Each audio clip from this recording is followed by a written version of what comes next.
waterproof. Pero pag siyempre dadaan yung tubig sa ano, sa Butas. dito. Wala, basa rin. Waterproof yan eh. Binili ko yun nung naka Jerome ako kasi palaging papaulan kami, di ba? Sa ano? Sa Ukay. Oo, okay. Tagal na niya dito. Pero original yan. Original, oo. Ang ganda.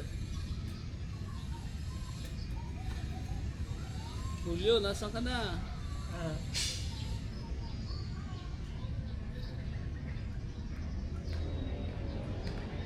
Plastic ka dyan dito. Para pag umulan, babalot ko yung cellphone. Ah.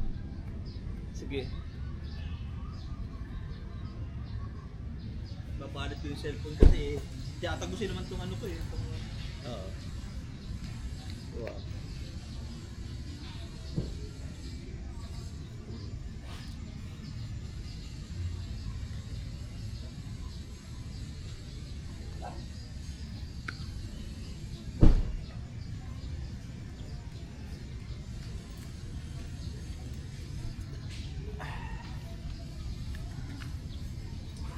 Helmet pa pala.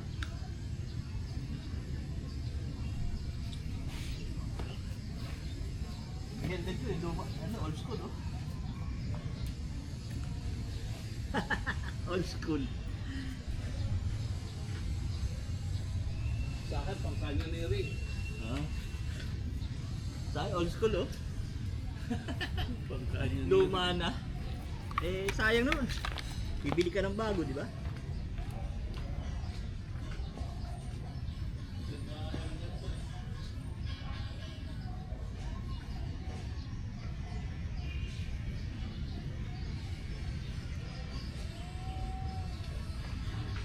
Hindi ko makita yung gloves ko eh, Tito Boyet.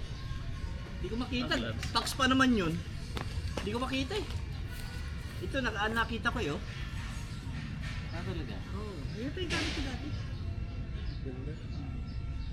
Yung ano, gloves ang sayang. Pax yun, Tito. Leather na tapos ano. Value lang. Oo, yung Pax. Nasa kulang-kulang 2,000 yata bili ko noon dati pa. 1,000 plus. Pag malayuan ng ano eh. Oo.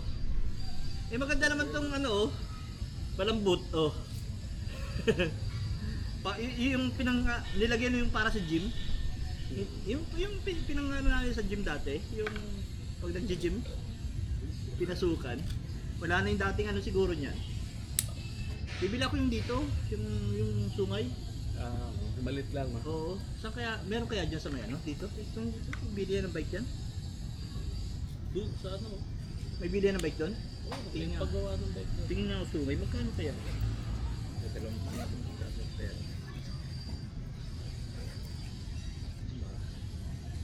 Ikas pwede naman siguro. Kung sakasakali mura lang.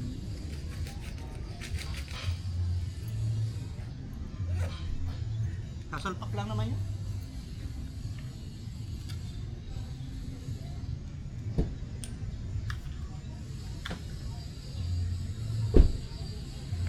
Para maibalot ko pati ito pag umulan. Wow. Ganyan gawa namin eh, may baong plastic. Dati. Ano yan?